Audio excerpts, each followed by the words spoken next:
Film की शुरुआत अफगानिस्तान के एक रेगिस्तान में होती है। टोनी स्टार्क एक अरबपति, उद्योगपति और स्टार्क इंडस्ट्रीज के मालिक ह्यूमर और शान के साथ अमेरिकी सैनिकों के साथ यात्रा कर रहे होते हैं। उनका काफिला अचानक आतंकवादियों द्वारा घात लगाकर हमला किया जाता है। हमले में उनके साथ चल रही सेना के जवान मारे जाते हैं और टोनी की गाड़ी को मिसाइल से उड़ा दिया जाता है। यही मिसाइल स्टार्क इंडस्ट्रीज द्वारा बनाई गई होती है।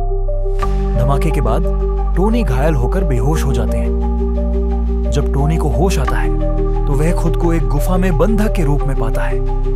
उसके सीने में एक विद्युत चुंबकीय यंत्र इलेक्ट्रोमैग्नेट लगा होता है जो उसके दिल तक पहुंच रहे छर्रों को रोक रहा है। गुफा में एक और वैज्ञानिक कैदी यिनसेनैक्स टोनी का परिचय कराता है और बताता है कि आतंकवादियों ने उनकी जान बचाई ताकि वह उनके लिए हथियार बना सके। टोनी को एहसास होता है कि उसके ही बनाए हथियार दुनिया को तबाह कर रहे हैं। आतंकवादी उनसे जेरिको मिसाइल बनाने को कहते हैं। टोनी और यिनसेन गुफा में छिपकर एक नई योजना बनाते हैं। वे जेरिको मिसाइल बनाने के बजाय एक सूट बनाते हैं जिसे टोनी गुफा से भागने के लिए इस्तेमाल करेगा। इस सूट में एक मिनी आर्क रिएक्टर होता है जो टोनी के सीने में लगे मैग्नेट को भी पावर देता है। सूट तैयार होता है और टोनी उसे पहनकर गुफा से भागने की कोशिश करता है।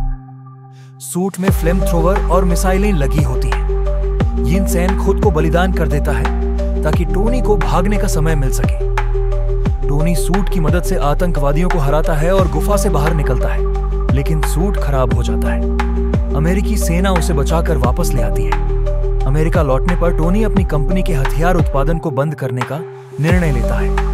इस निर्णय से उसके business partner bombardier Stan, Jeff Bridges नाराज हो जाते हैं। टोनी अपने घर के लैब में काम करना शुरू करता है और एक नया और शक्तिशाली आर्क रिएक्टर बनाता है।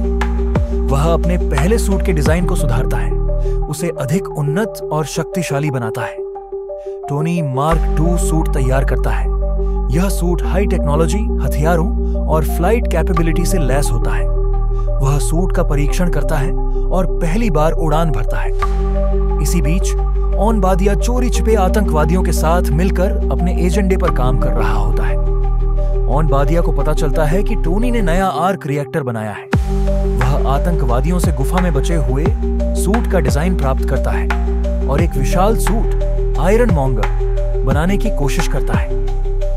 ओनबादिया टोनी का पुराना आर्क रिएक्टर चुराकर उसे लगभग मार देता है। टोनी किसी तरह अपने पुराने आर्क रिएक्टर का इस्तेमाल करके जीवित रहता है। वह मार्क III सूट पहनकर ओनबादिया का सामना करता है। दोनों के बीच एक भयंकर लड़ाई होती है। लड़ाई के दौरान टोनी अपने आर्क रिएक्टर के ऊर्जा स्रोत को ओवरलोड करता है जिससे ओनबादिया का सूट नष्ट हो जाता है और वह मारा जाता है। फिल्म के अंत में टोनी एक प्रेस कॉन्फ्रेंस आयोजित करता है। वह अपनी पहचान छुपाने की कोशिश करता है, लेकिन फिर सबके सामने ऐलान करता है, मैं आयरन मैन हूं। यह संवाद फिल्म के सबसे प्रतिष्ठित दृश्यों में से एक बन जाता है। फिल्म के बाद के दृश्य में निक फ्यूरी टोनी से मिलता है और उसे एवेंजर्स इनिशिएटिव के बारे में बताता है। आयरन मैन केवल एक सुपर हीरो फिल्म नहीं है, यह टोनी स्टार्क के जीवन में हुए बदलावों, उसकी जिम्मेदारियों और उसके द्वारा बनाए गए तकनीकी चमत्कारों की कहानी है।